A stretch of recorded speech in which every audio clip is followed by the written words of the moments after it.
My Inner Knowing, empowering you to find your compass for the journey. We are dedicated to supporting you to rediscover and trust your natural ability to navigate life each day by sharing insight and experience through the lens of two professional communicators and their guests. We intend to prompt internal inquiry that supports all those willing to explore a unique path.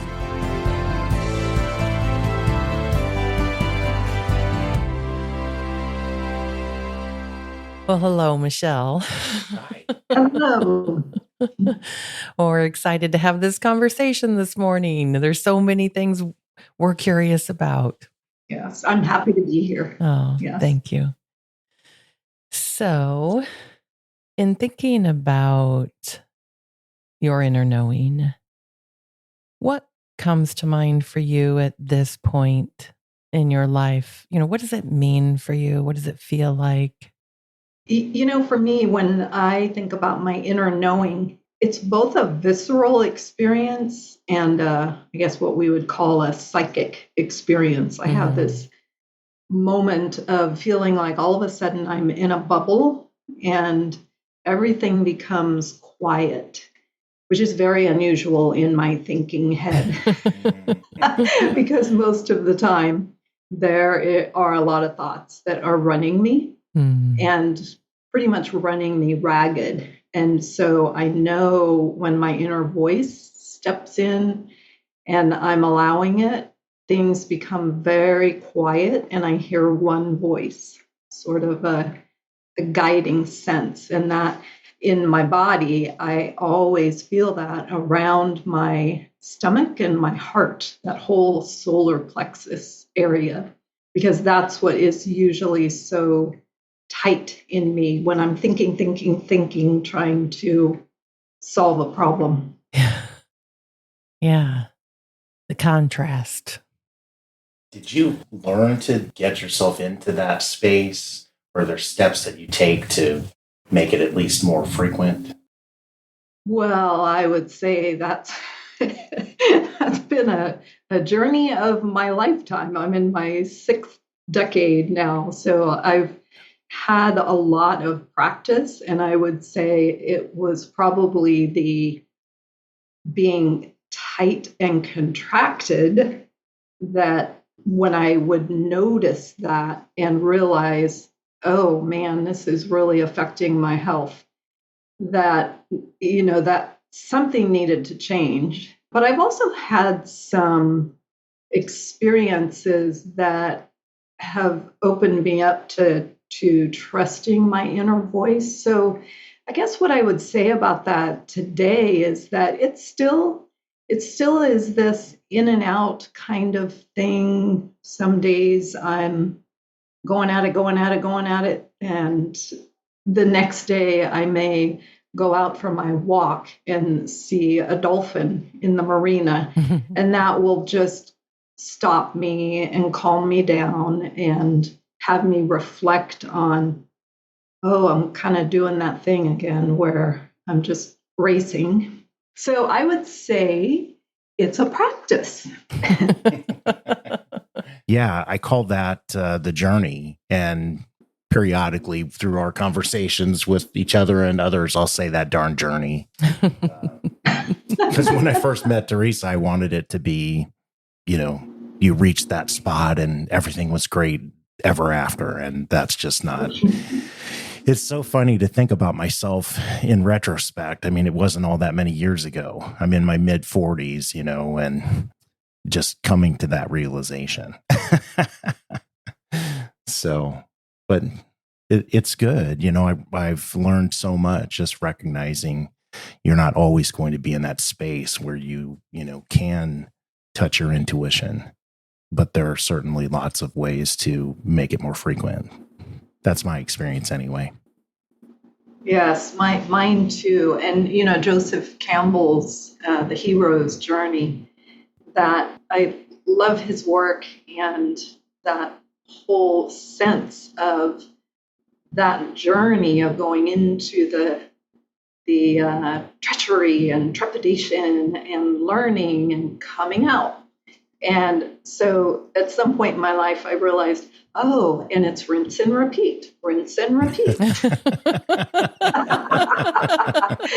And good to have our, our myths and our story and the work of Carl Jung with the archetypes. Sometimes I reach for what helps me in the moment with what I seem to be up against. So I would say lots of tools. Along the journey, I picked up tools, and I think that's the invitation in accepting the hero's journey is recognizing there's something available in it.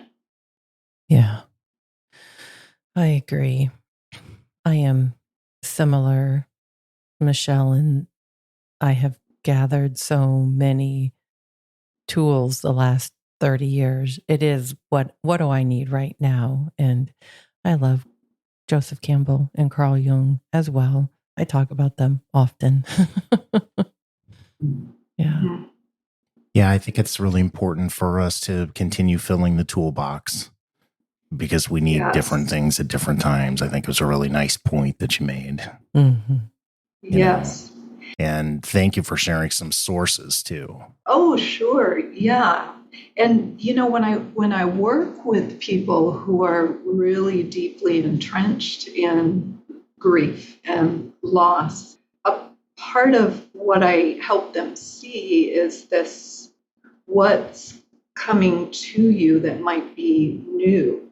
Because truly, when we have suffered a traumatic loss, there can be such a loss of identity with that. And some of the things that may be emerging are new people in our life, or the thought or feeling to do a new activity and create a certain creativity may be born at that time. So we just never know what may be available again, and until and unless we step onto that processing and the journey. I do like referring to it as a journey because it has a sense of, even today, if all I can do is take a shower because I'm so entrenched in grief, that's a step forward. That was my journey today. I did my personal hygiene. Yeah. In looking at your website, you have this like wealth of different modalities and certifications, and it crosses such a broad range of experience. We're talking about tools and that sort of thing, and I'm just wondering if you could tell us about that progression for you over time and in discovering what works. Sure. Yes. And I guess I'll start with, from the standpoint of education. When I started my formal education, I started in molecular and cell biology, and I was going to go to med school.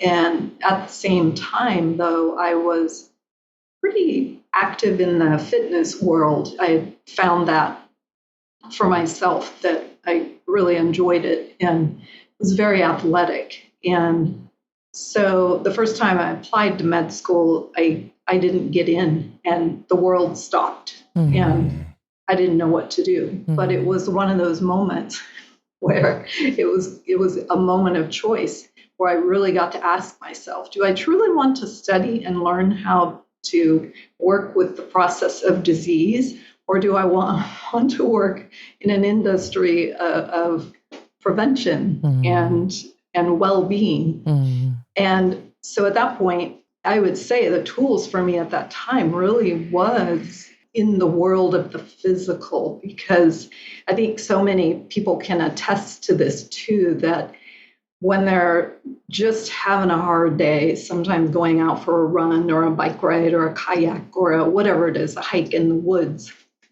something changes for them. And there's a lot of different reasons for that.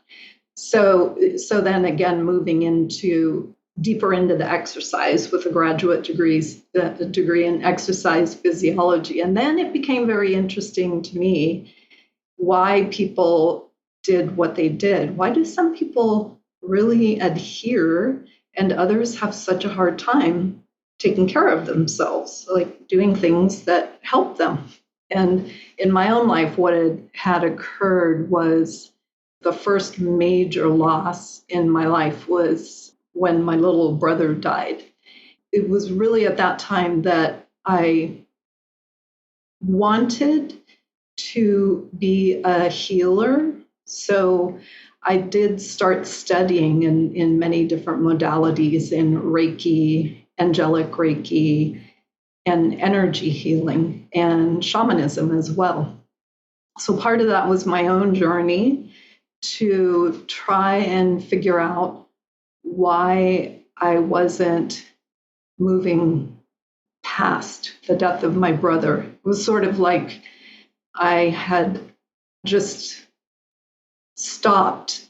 Something in me just became the victim. Everything in my life was, if it didn't go right, it was because my brother died. If this didn't go right, it was because my brother died. And so I just kept trying to find those tools that would enlighten me, that would bring this suffering to an end. That's really what drove the search for these tools, but also knowing that I wanted to help others. So I did work as a spiritual healer for quite some time and found that wonderful and beautiful. And I think those types of healing modalities can be very helpful. There was a point in my life then when I recognized I no longer wanted to be the healer. I wanted to be the facilitator to help others be their own self-healer. And so that was when I found the other tools that became and still are things that I work with today, which is heart math and a lot of the different resilience modalities, whether it's art. And when I say art, I mean, sometimes I just get out my colored pencils to express an emotion. So that's my art. But certainly the whole world of meditation has so much to offer now. And I think any way that we can get to the point of being aware of what we're actually feeling and then having some way of just getting a little more comfortable with feeling what we're feeling. Because in my life, that was very difficult. I just did not want to feel what I was feeling. And I had all kinds of ways to avoid it. So when I found the heart math work, because it's so direct to dropping into your heart. And when I say that, sometimes people say, what do you mean by drop into your heart? And what I mean when I say that is the way, and this is what's so brilliant about heart math, is it's bringing your attention. It's bringing all of your awareness to your heart. So suddenly you've become aware of this part of your body that has a lot going on, let's put it that way, and not only physically, but emotionally, spiritually. And it does feed a lot of the signals that has to do with what's going on with us mentally. So for sure, heart math is a daily practice. And there are so many tools and techniques within their work, different ways to do that work. And then I would say also what I kept out of the shamanic realm was a deep reverence for nature. And I think for me, nature is as important almost daily as a prescription to somehow have some experience. It may just be one of my house plants, just acknowledging them. And, that there is something living in my space. But if I can, getting outside and just acknowledging and connecting with some part of nature. What do you think that having that connection does for us. How does that play into our well-being? For me, again, I think because I came from the spiritual and sacred learnings of many indigenous cultures, there's a true sacredness around protecting and working with the plant world. So I think what that does for me is it kind of expands my world, especially when I am feeling very frustrated, or I'm having doubts, or I'm fighting something and I don't really know what I'm fighting. I feel very contracted. My whole body just feels very contracted. And my sense when I'm out in nature is that it just lets me loosen up a little bit. I seem to drop the tension in my body. There are people studying the heart math is one of them, studying the electromagnetic fields of trees. Mm. It's interesting. They, of course, do everything from a science standpoint first. And so that there's this grounding of they ask questions. Why do we feel good when we're walking in the forest? And so just creating this recognition of connection, because we are little electromagnetic beings, we can measure that outside of our body. And so there may be some connection in that way. So I have that piece. And because of my background and experience, I also have that other sense of the sacredness of a world that also is birthed and lives and dies and rebirths. So, yeah. Nice. Yeah. You know, Michele, when you were talking about heart math, just so that our listeners are clear about what that is, could you talk a little bit more about what heart math is? Sure. Yes. And I always like to spell it out for people, because if they're just hearing this and go to search it. So it is the word heart and the word math, like mathematics, math, all squished together, heart math. And in the early 90s, they started doing research on the signaling from the heart and what was happening in our body with the emotions that we are experiencing. And so for many years, they studied and looked at different aspects. The first thing that they brought forward in the 90s was that there are far more signals that go from the heart to the brain than from the brain to the heart. And I recall that being a very eye-opening piece of information, because in my schooling, that's not the way I learned it. I learned that the brain was king. Yeah. And so the heart really does have this heavy influence on what is happening in our body by way of all of these signals that happen. And so then their work really moved into this platform of resilience. How do we become more resilient? By becoming aware of what emotions we're experiencing, because they now had the science to show that when we have this underlying worry and concern, it's feeding those signals to the brain and changing our hormonal patterns and affecting our health. So that was why I was so interested in the work to begin with, was because it came from this standpoint of health and really being able to shift those patterns of stress in your body. So when you started the heart math process, because I'm familiar and I have the software, but I don't know that I know beyond the software. And so Yeah.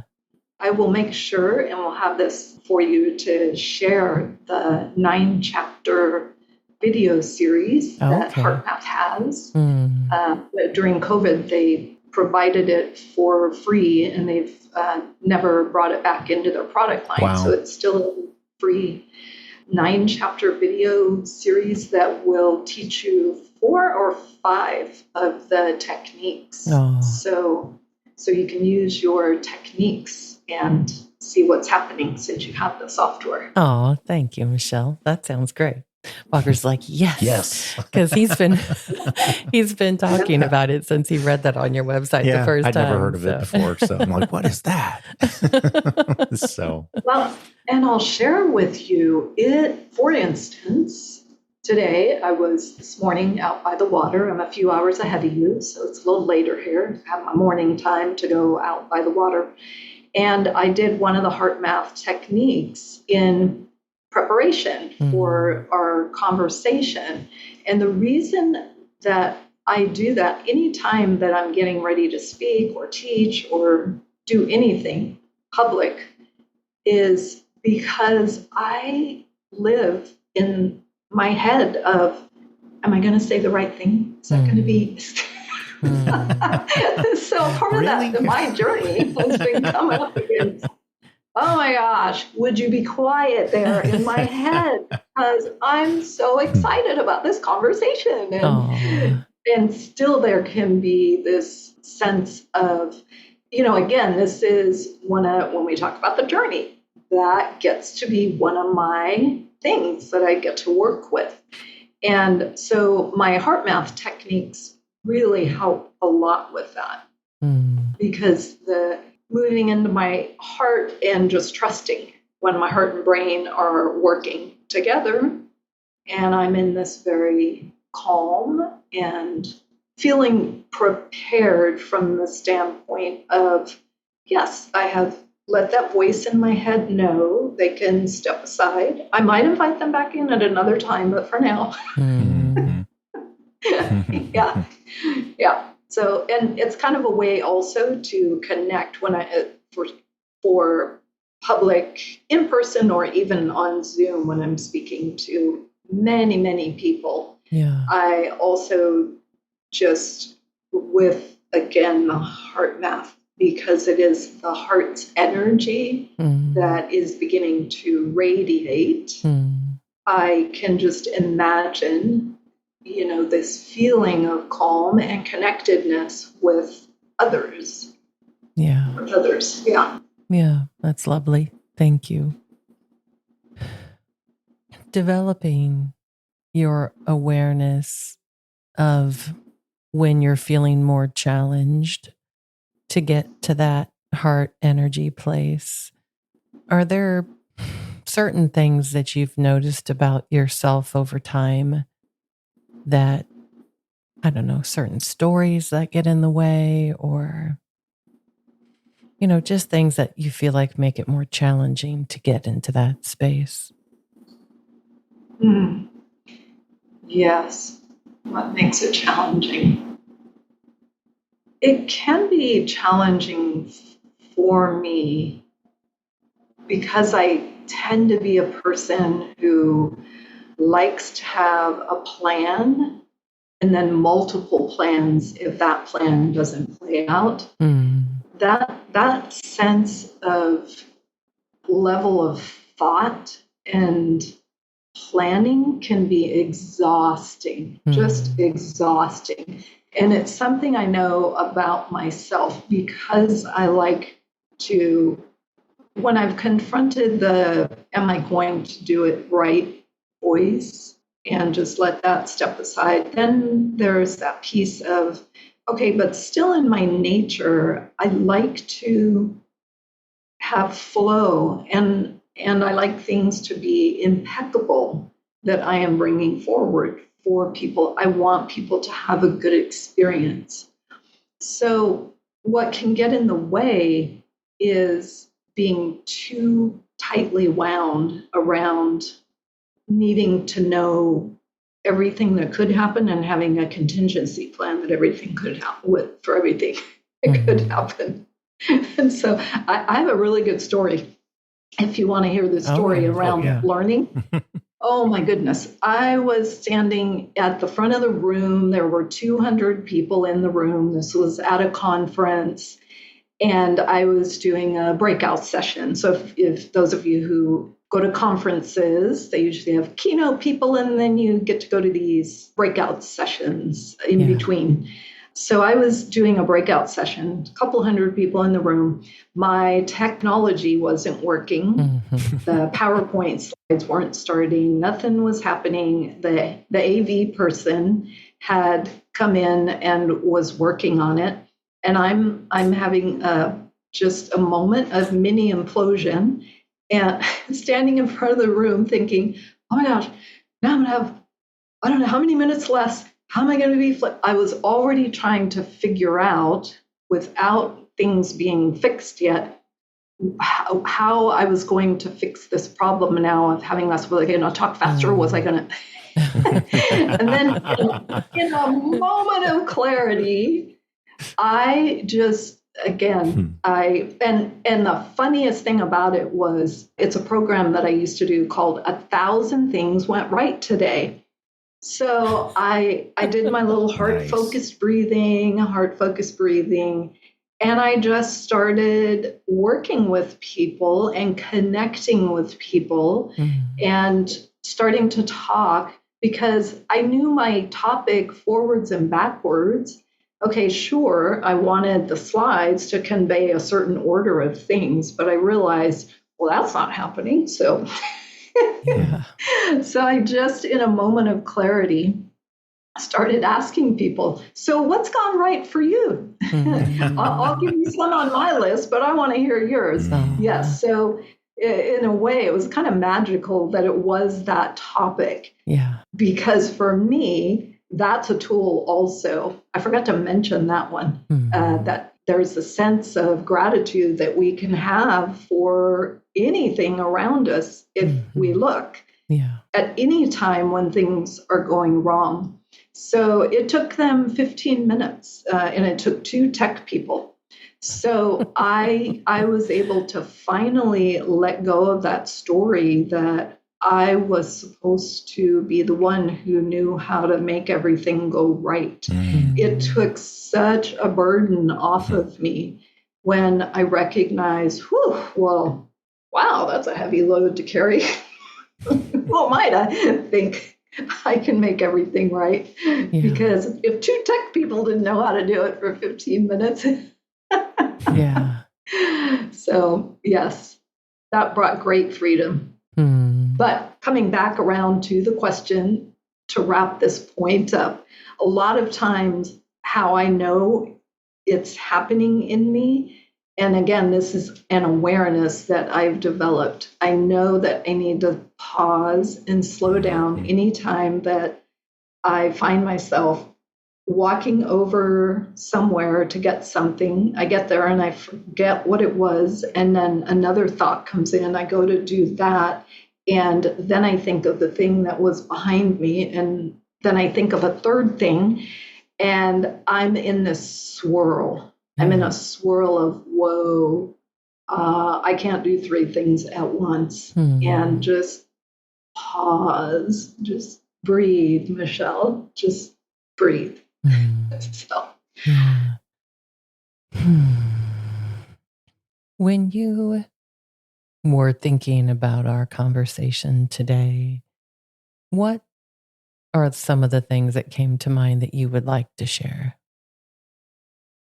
One of the things that I also come up against many times is this feeling of I'm alone. I'm alone.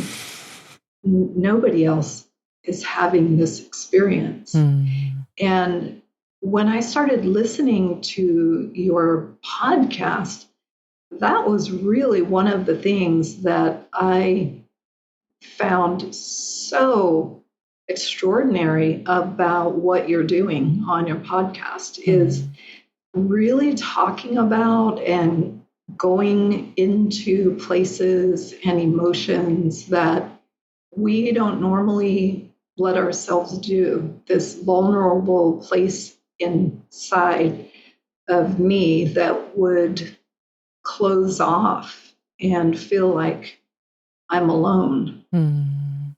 So there's a bit of aloneness, I think, that is a part of the journey.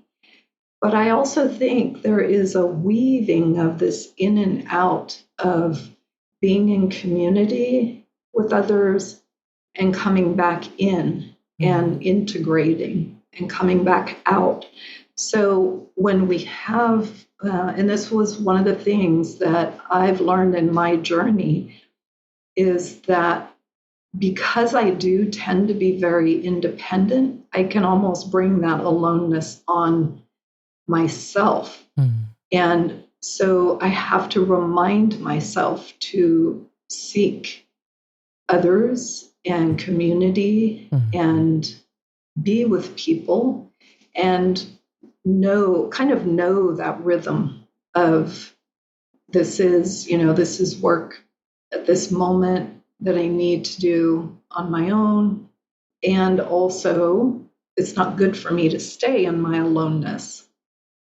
That was a really powerful sharing, Michele. Thank you for that. Yeah. Yeah. You know, I like your word weaving in and out. You know, I often use the word titrating, but I like weaving better.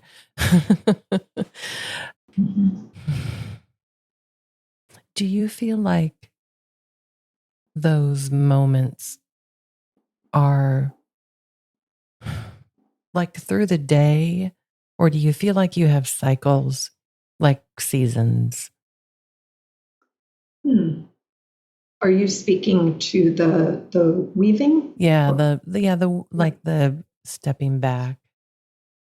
Stepping back. And then stepping in, to community and connection, and then stepping back out. Do you feel like it's more, part of your daily life, or do you think that it's more periods of time? I do feel it for me is almost daily. Yeah, more of a daily practice. There can be stretches where I do feel more in my aloneness and choose it. And I do honor that when I feel it and know that there is work being done and I can tend to that. But for the most part, it is a sense of daily weaving. Yeah. Yeah. That's helpful. What are you thinking about that, babe, on the... Oh, well, I mean, a lot of things, but I just, I've shared experience with feeling alone and not being able to ask for help, just from my background. And so I like the weaving concept. And I also like the grace of allowing yourself, hey, there can be growth through, having that time alone. And so I think that thought process helps me with the loneliness piece of I can't trust others or no one will help me even if I ask, those sorts of things. So it's a balance. And I don't know, I think this goes back to the start of the conversation where you were talking about in your grief over your brother, you were feeling like a victim periodically or for lengthy periods of time. And there's this balance between, am I a victim in that scenario or in this, being alone scenario? Because it's to me, it's walking this line. And if I start feeling victim-y, that's a message that something else needs to happen. But getting out of victim role is, and I'm going away from the question, but it's okay. It's just where it took me. Getting out of the victim piece can be really difficult sometimes. Even recognizing you're there for a period of time, you're just suffering.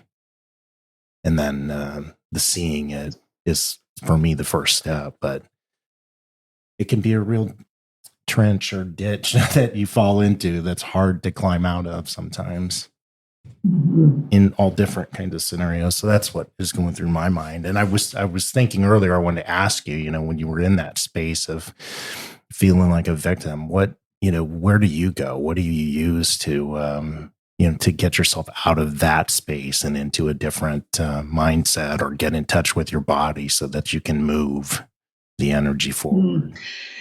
I think because I know the feelings and thoughts of victims so well now, and usually how it shows up is just a bunch of balled up frustration, and that might turn into anger. And I know anytime that I get there, I'm hyper aware. I've tripped over something and I need to pay attention. So, because in the past, the way, when I first became so aware of creating this victimhood, the way it looked then was catching myself telling this story over and over and over to friends, sort of in a way of wanting to gather evidence. Like, this is terrible, right? This is awful, right? This shouldn't have happened, right? Sort of like looking for a justification for how I felt. So that was when I first started recognizing it in myself, was when I was just getting way too into my story, and I would realize that and catch myself. And at that time, the tools that I was using then really were around the spiritual tooling, the tools of healing, self-healing. Now, what I find my greatest tool, because now I'm more aware at an earlier point. And as I was just saying, how it feels to me is this big ball of frustration, sometimes anger. And I've learned to ask myself, what am I feeling? Because if I've gotten all the way to anger, that means, again, I've tripped over something I haven't acknowledged, and I will just keep asking myself, what am I feeling? What am I feeling? What am I really feeling? I know there's something in there or underneath. And sometimes what that does is it will bring up an experience that I had, or sometimes I just start crying. And somehow the release in the crying and the tending to that, just letting myself cry and just being tender with myself, is enough. I don't always have to know on a mental level what was happening here. Why was I going there? Sometimes it arises, but very oftentimes now it just has more to do with things didn't go the way I wanted, and I'm really frustrated, whatever it was. And I just need to let that emotion express itself. And I think because I've allowed myself enough now to cry that I'm okay with that.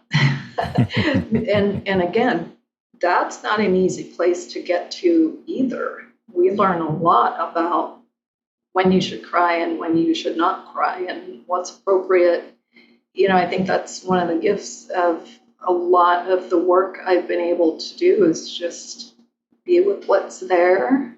If it's some sense of loss, which typically it is, there's some sense of, I can even get so fired up when things aren't working in my workday from a technology standpoint, and I want to go to blame the whole world and how silly we are for thinking we can count on technology all the time.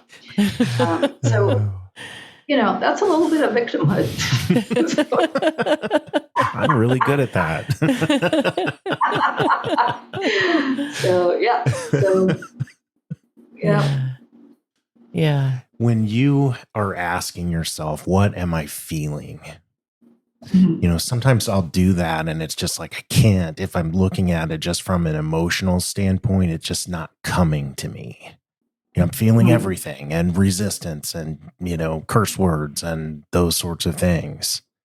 And I didn't know if you were talking just about the emotion or if you're like, because of the heart math program or all of your other training and certification and the exercise physiology, you're touching base with your body somehow.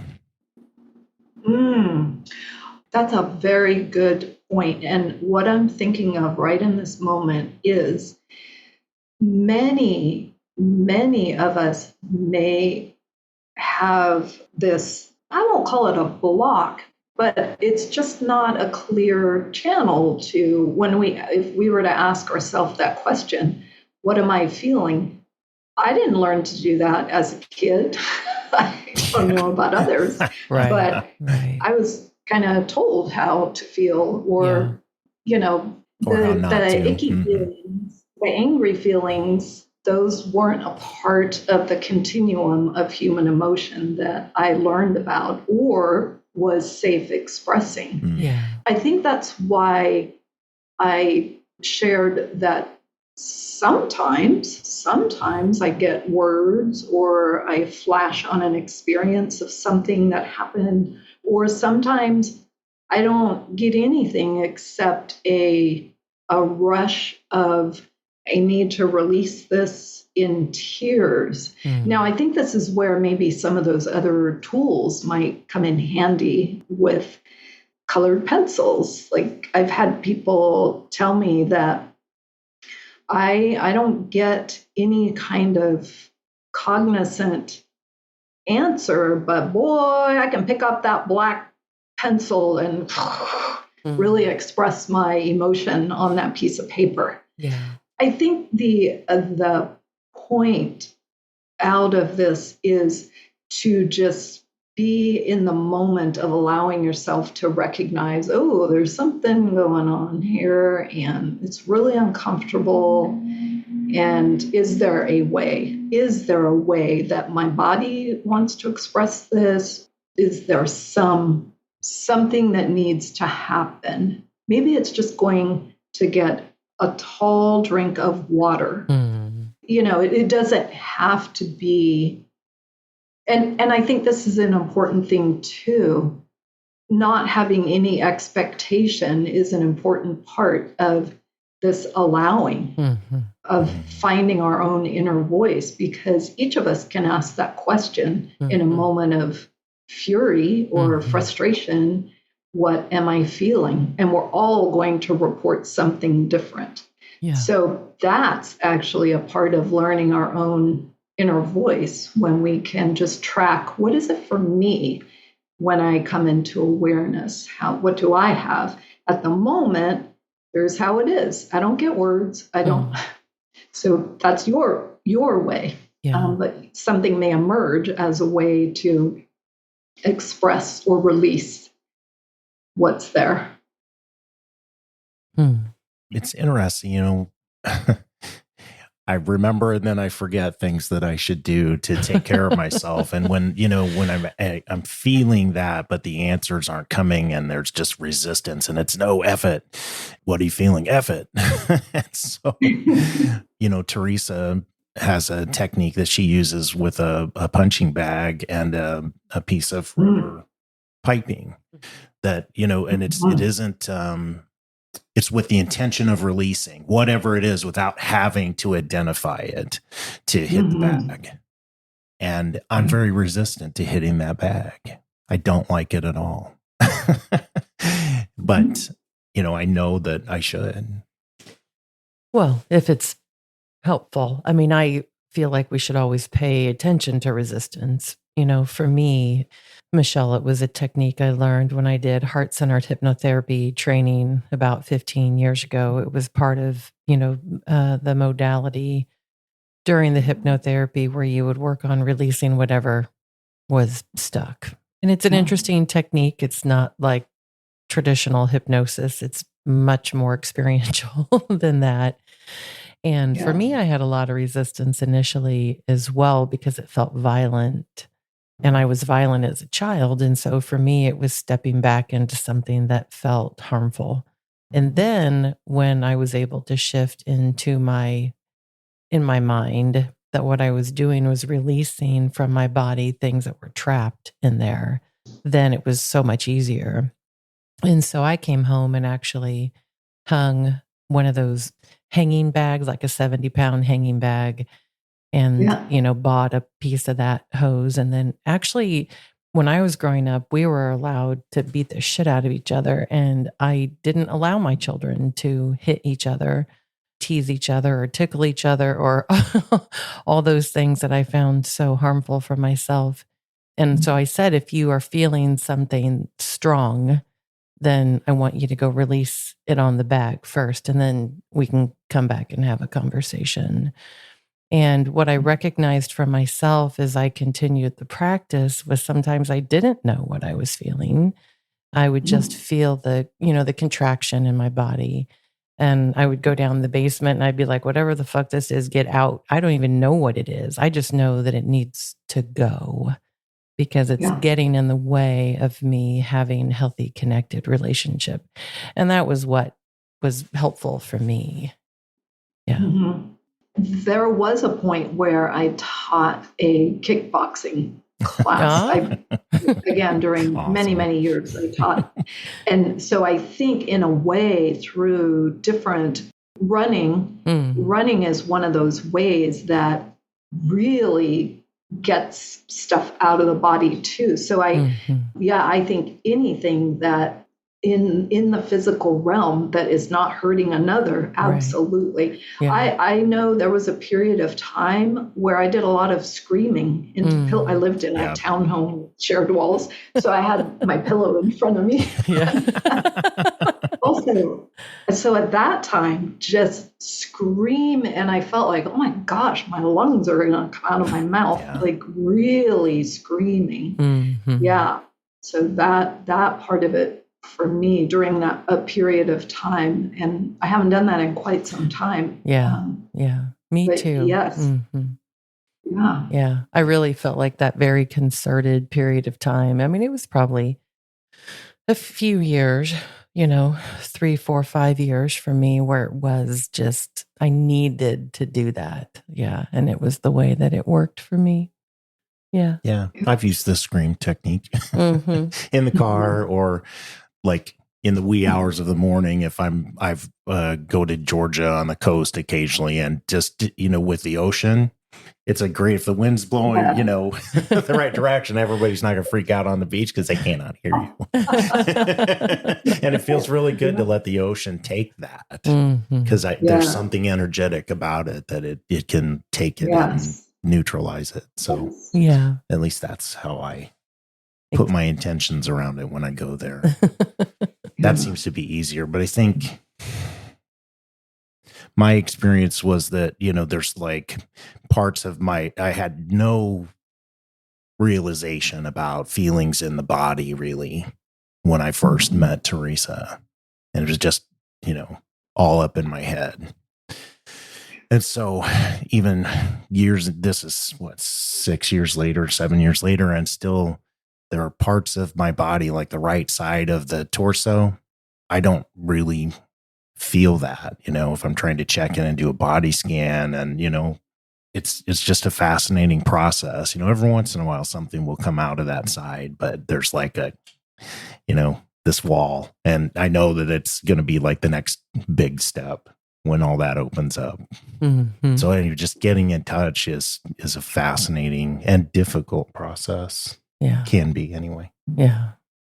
Yeah. Well, like you were saying, Michele, I mean, we're taught as children, truthfully, to not pay attention to our own knowing. Somebody else has the answer for us. Someone else knows better about our experience than we do. Yeah. So I'm interested, Michele, with the heart math.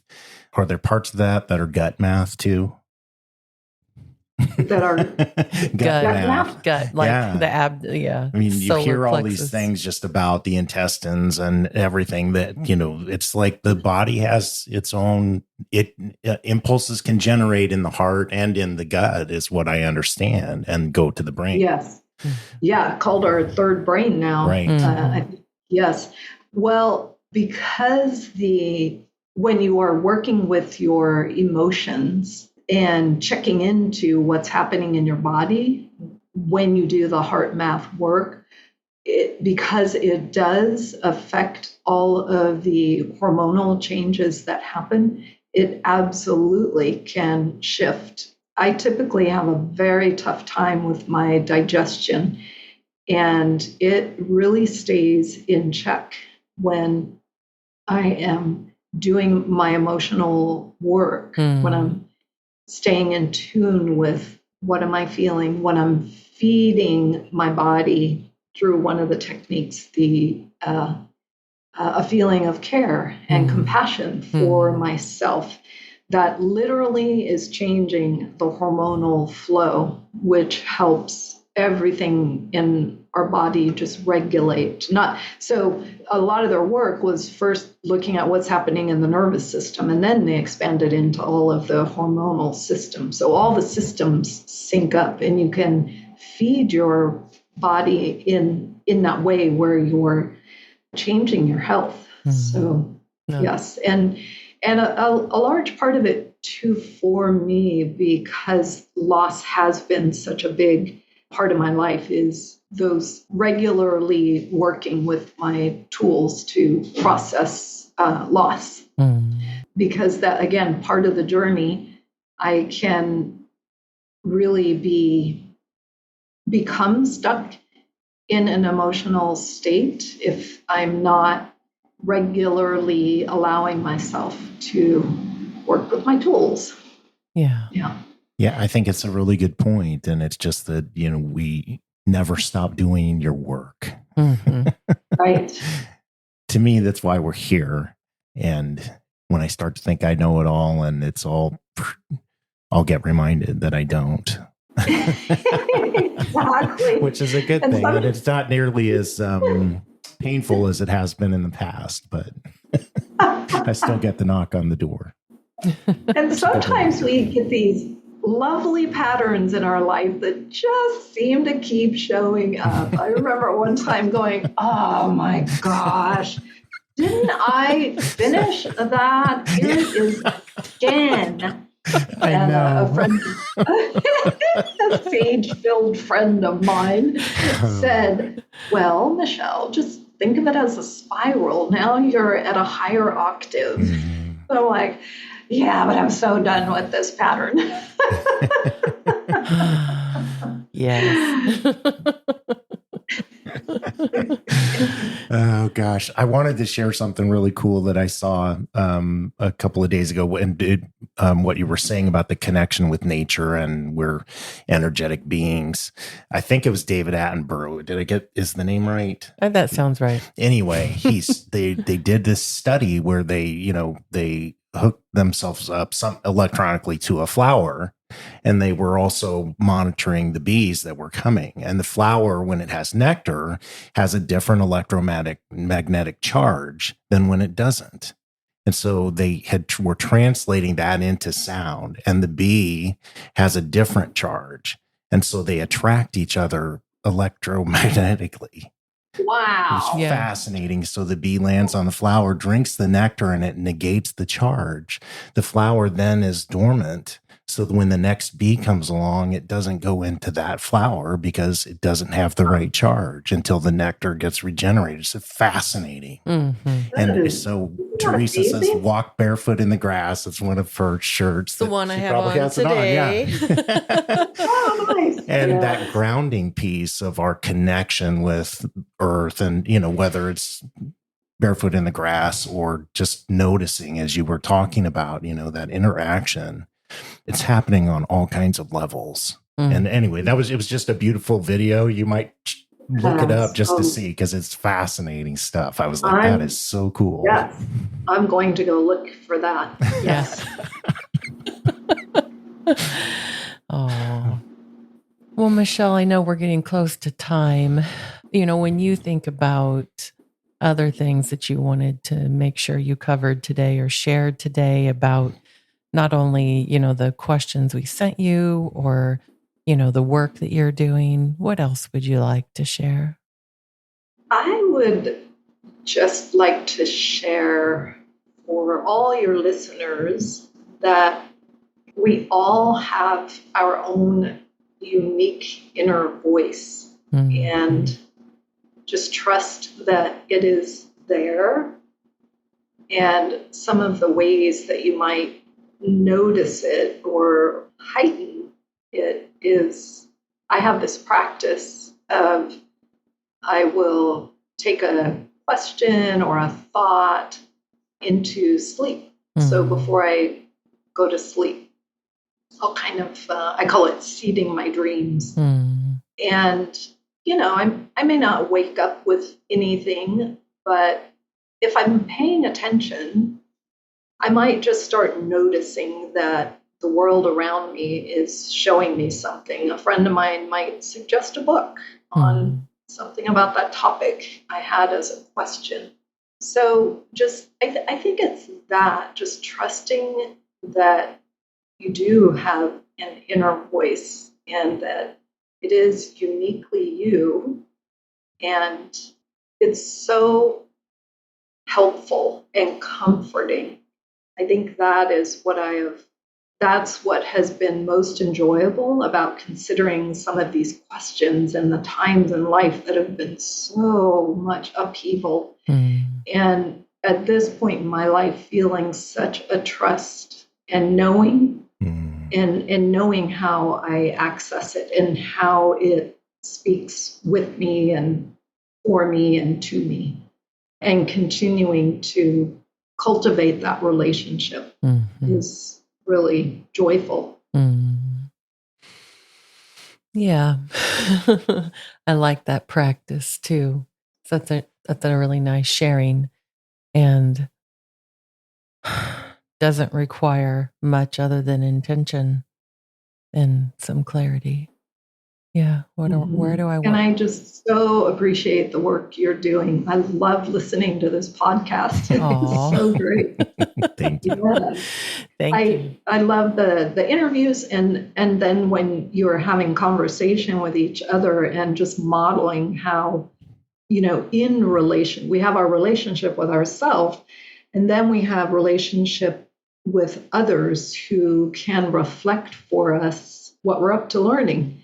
And being able to recognize that availability of that part of myself being able to grow.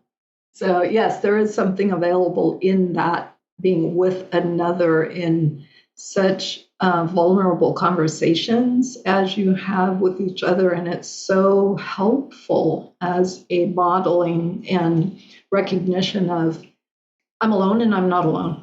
So how about we put it that way? Thank you, It's Michele. both. Yeah. Thank you. And thank you so much for your time this morning. And your wisdom. Yeah. Thank you. Yeah. Sure. Yeah. Thank you. All your sharing. And now I will show Walker the heart math software. And then the Great. videos that the link that you send, and then he can practice that and see what speaks to his body. Yeah. Sounds Yes. Enjoy. Yes. Enjoy. Yes. And if you need any mentoring with that, I'm happy to do that. Sure. Absolutely. Yeah. Thank you. Thank you, Michele. Yeah. Thank you. Thank you for joining us today. We are excited to explore life with you. We encourage curiosity, self-growth, and we strive to be more compassionate every day.